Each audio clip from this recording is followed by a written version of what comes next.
I joined EDL because in 2005 I was involved in the London bombings, and about 2 years later I was diagnosed with post-traumatic stress disorder, and then I had counselling and 2 weeks in a mental hospital, which was provided by my company, which they paid top dollar on. And then I had about a further 18 months, and then basically through what I saw, because at the end of the day I was part of those who cleaned up after Islam. I was basically told by my psychiatrist to understand the ideology and the culture. So I went out and bought a Quran, and that's when I first started studying why they done things like that. Okay, so the English Defence League has now almost been around for a decade, and it's gone up and down because it's a social movement, with a couple of very minor exceptions. Their leading figures, historically it's been Tommy Robinson, haven't stood for election, okay? They organize through Facebook, and they have demonstrations. So certainly it's a social movement rather than a politics, which makes it harder to define them because there's no like party manifesto. There might be statements on Facebook, but you couldn't say we're going to compare to this political party manifesto, its ideology, to other parties on the right or the radical right. EDL is a street movement. It's non-political. It's a street movement, and EDL rose from through having enough from people standing up to our soldiers being abused on the street and spat at. And cool, you know, and basically the people they've been fighting, they've come back and been abused by the very people that they were in a theatre of war with.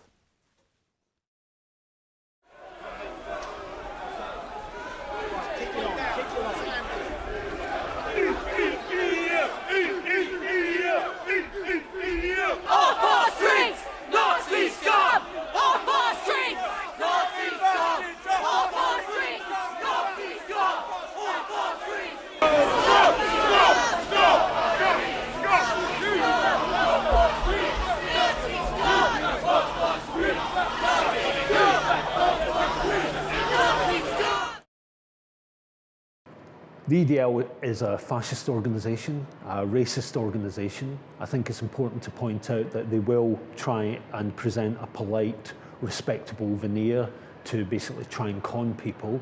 But behind that veneer, behind that facade, lies a fascist organisation. We can see that from things like Nazi salutes on their demonstrations. We can see that from the fact that leading members of the EDL were formerly in the BNP, and there were strong connections between, and still are, between BNP and EDL. Their anti-Muslim rhetoric is a racist agenda.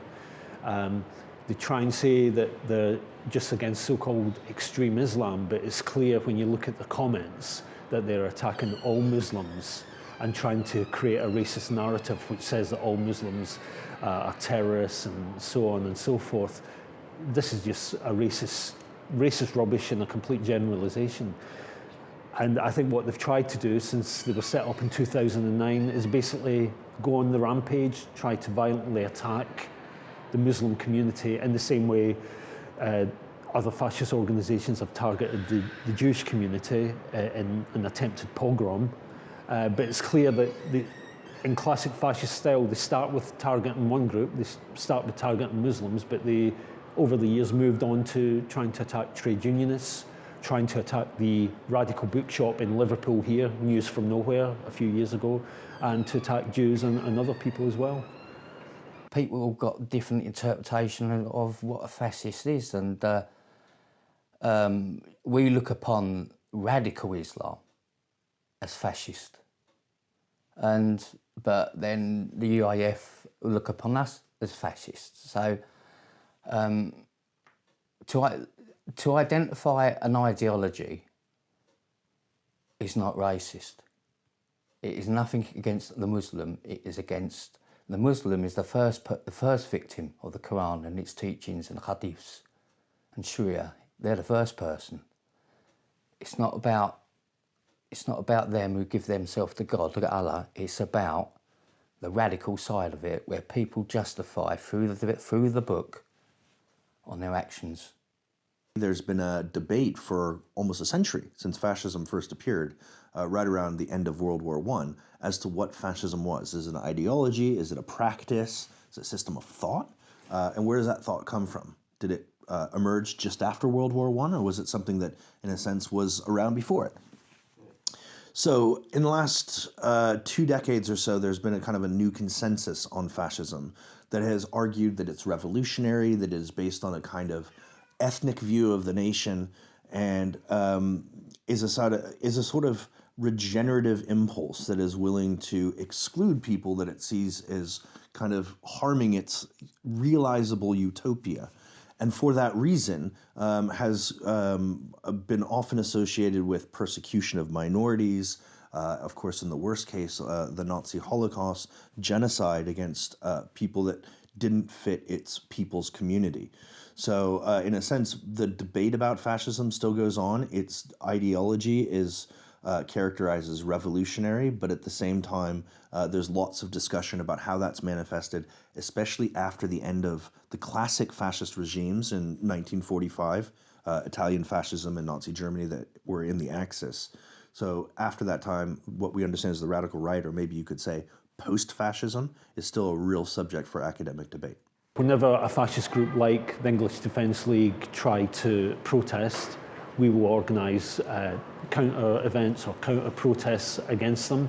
And the key thing about that is mobilising as big numbers as possible to outnumber them and to show them that anti-racists are the majority.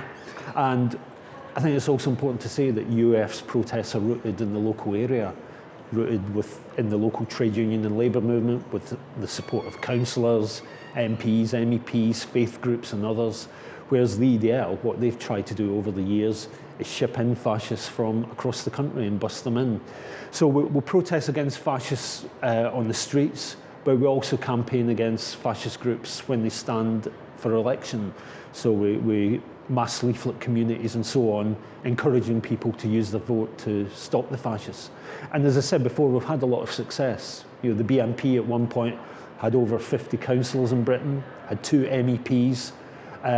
We've kicked out their MEPs, kicked out their councillors. The EDL at one point mobilised thousands on their street protests. At the most recent demo in Liverpool, for example, they only mustered 60 people on a national demo, and that's because we've been successful in pushing them back. Well, they always turn up and same old story, Nazi scum off our street, and you know they always protest against us. They have a very thug element infiltration, namely Antifa, the Black Watch, and other little movements like that, you know, so no, we don't really get on. I mean, what I find is where we've turned up at a county court where Muslims are going to court for child grooming, and then you see UAF standing there calling us racist. So if they call us racist, then surely they're supporting people that are paedophiles. So that's what I find ironic. We believe in people coming out on the streets as a community to show that we're not intimidated. We can't rely on the police to stop fascists. In fact, the police protect the fascists, give them the right to march and intimidate. But because we've come out en masse today, they've had to keep them at bay. But really, they'd like them to march through Tower Hamlets and for us to hide behind our curtains. And the fascists always choose one part of the community, either the Muslims, the Jews, but they're against everybody, the trade unionists, the NHS.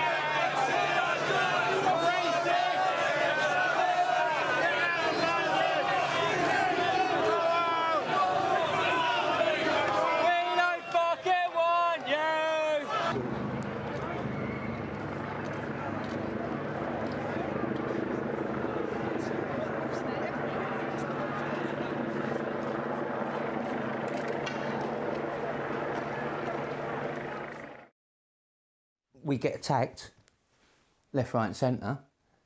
by Antifa, social worker parties, Black Watch, you name it, they all come out for it, UAF. So they attack us. We stood our own marches, so we make sure that there's a line between us and the police. So if any of our people are trying to retaliate, then we can say to them, look, calm down, behave yourself. But the thing is out of all these years that I've been marching with the EDL, and then you're talking about 9 years since it started,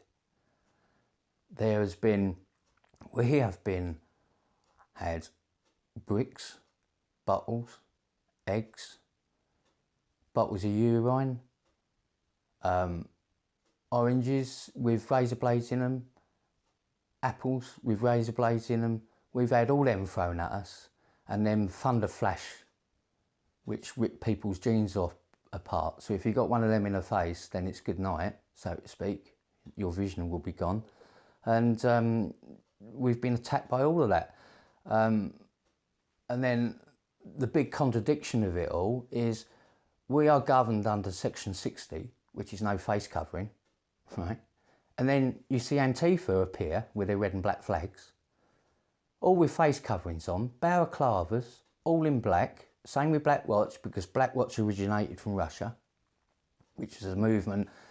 Basically, if they turned up and rioted in Russia, they all dressed the same, so they couldn't be identified. So that's where the Black Watch originates from. But that's the big contradiction of it. Is the very rule that the police govern us under, Section 60A and 12 and 14, but it's 60A, no face coverings. Then, and then we're met with people with balaclavas on, crash helmets, everything. There's something going wrong there, isn't there, really, to be honest? It's a fact that we see the majority of arrests at demonstrations and events, usually organized by radical right or far right groups. The majority of those arrests are actually anti-fascists or counter-protesters. Is that a good thing? Are there reasons for it? Again, one of the reasons might be that the police target these people more than they do the actual original demonstrators. Another reason might be that they're acting in more criminal ways and therefore bringing themselves to police attention and arrest. Or I think probably more likely is what academics call cumulative extremism, this phenomenon where you get two extreme sides, fascist and anti-fascist, let's say, fighting it out. One side goads the other, another side goads another, responds back, and you get a kind of tit-for-tat hospitality that can really spiral. You can get spirals of abuse and attacks and even political violence. So I think it remains an open question as to why the majority of left-wing or anti-fascist groups have the individuals arrested. But I think it's certainly the case, and I think the question then becomes, is that constructive? Is it the most useful way of countering the extreme right? I admit that, as a blanket rule, it doesn't work. You can't say it's always good or it's never good. But I do think that there have certainly been times that countering the radical right has been important to do as a sort of community activism, as it were, as to stand as a whole community against the radical right. But at the same time, it is true that sometimes trouble can be caused by putting those two groups that are so against each other in such close proximity. It costs a lot to police them, whether we like that or not, sometimes in the order of hundreds of thousands, even upwards of £1 million, to keep these two groups apart. The second is, obviously, it doesn't help anybody when there's lots and lots of arrests. So the question then becomes, I think, what are the types and ways in which that can be useful to physically confront or oppose the radical right on a march or a demonstration, and what are the ways in which that can be counterproductive, if ever? There's no way that UAF will cooperate with the EDL or any other fascist group. We believe in no platform, so we don't believe in debating with fascists like Tommy Robinson or Nick Griffin, for instance, because we believe that fascists, their whole aim is to destroy all democracy, all free speech, and all debate. We believe that politically, that movement an organisation like EDL has to be politically opposed until it ceases to be. And if you look at the example of the National Front in the 1970s, that's what happened with them. They were pushed back politically, so that the NF today is a tiny shell of hardcore open neo-Nazis with no base in the wider community. We need to sit down and have an adult chat about Islam, okay? Because through the fear of racism, Islamophobia, xenophobia, and all this lot, people are scared to speak out. So we need an adult conversation about it. Now, them coming on board and having an adult conversation about it would be a good positive move forward. But this whole country needs to sit down and talk about it in an adult manner, because it is a threat to democracy. And so are the far left. Even worse nowadays, and like I say, the ethos of the far left is you're allowed to say what you want as long as we allow it. How do you restrain the more extremist members of the radical left or the radical right? I mean, first of all, it assumes that those people in these movements and in the leadership positions want to restrain them. Whereas I think, again, a lot of the politics on both these militant or revolutionary side is predicated on violence, abusive behavior or violent conduct towards those people that they are implacably opposed to. Radical right and radical left absolutely hate each other and will continue to clash. I don't see that there's any change to that. These are not people that are going to come together around a campfire and sing Kumbaya together. It's just not going to happen.